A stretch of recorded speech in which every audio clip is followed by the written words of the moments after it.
doing reference angles a little bit more, but instead of it being in degrees, we're actually playing radians here.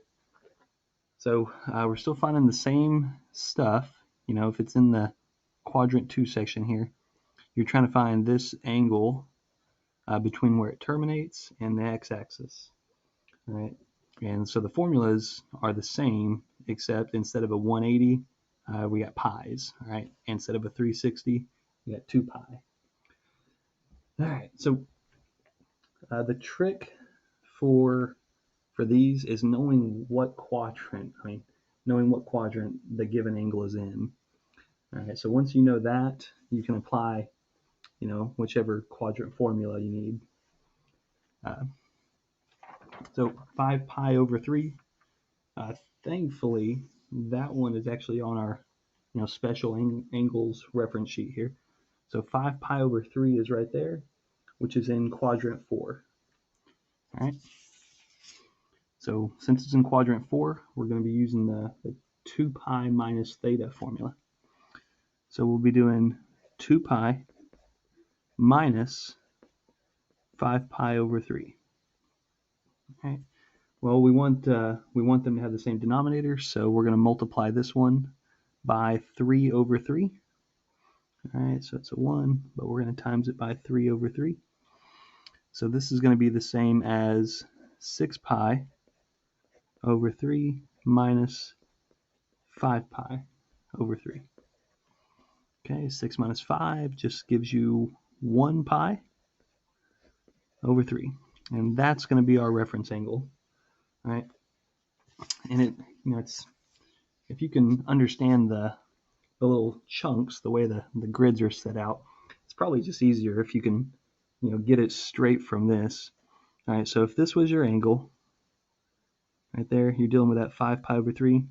The question that you want, the angle that you want, is this missing angle from where it terminates up to the x-axis. Well, each of these little chunks are worth pi over 6. All right, and each 2 chunks are worth pi over 3.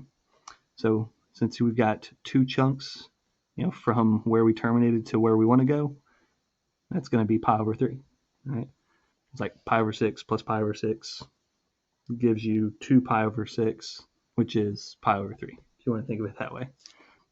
So it may be easier just to reference this, depending on what angle they give you. All right, so the next one here, we've got negative 5 pi over 3.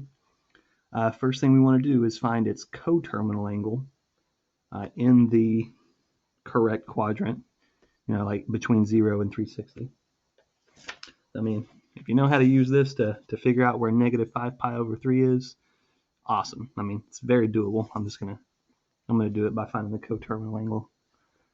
So we're going to have to add 2 pi to this until we get, between 0 and 2 pi. So if we're going to add 2 pi here, well, I already know that 2 pi is the same as 6 pi over 3. And that's the denominator I want. So I'm adding 6 pi over 3. It's only going to take me one shot, actually. Negative 5 plus 6 is equal to 1. All right, so we end up getting pi over 3. And pi over 3 is here in the first quadrant. All right, and if it's in the first quadrant, then the reference angle is the angle itself. So the reference angle is pi over 3. All right, there's nothing more we need to do for that one.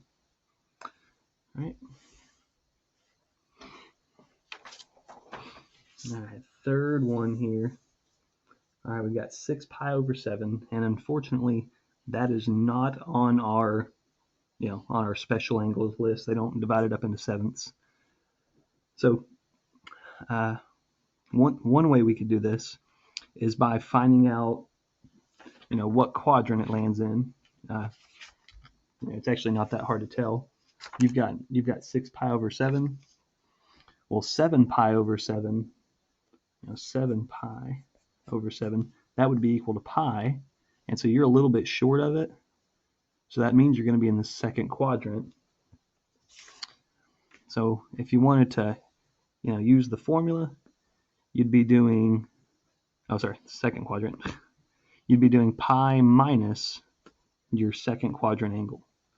All right, so I'll show you what that looks like. So pi minus this angle here, 6 pi over 7.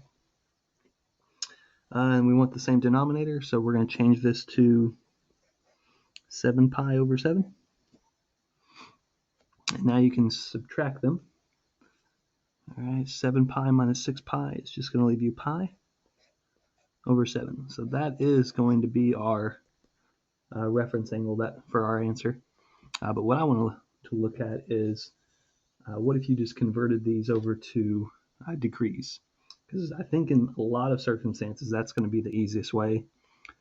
Instead of thinking through, what quadrant the radians land in, you could just convert it over to degrees real fast. So 6 pi over 7. All right, 6 pi over 7. And we want to convert that to degrees, so we're going to do 180 over pi. All right, that way the pi's cancel out with each other. And that gives us 154.28 degrees. All right, so 154, well, all right, so this tells us that we're in that second quadrant somewhere because it's between 90 and 180. So we need to do 180 minus, this answer here. So 180 minus that last answer, okay, gives us that. And we're going to want to convert this back into radians. Boy, this actually sounds a little bit more difficult than just doing it the right way, doesn't it? Yeah.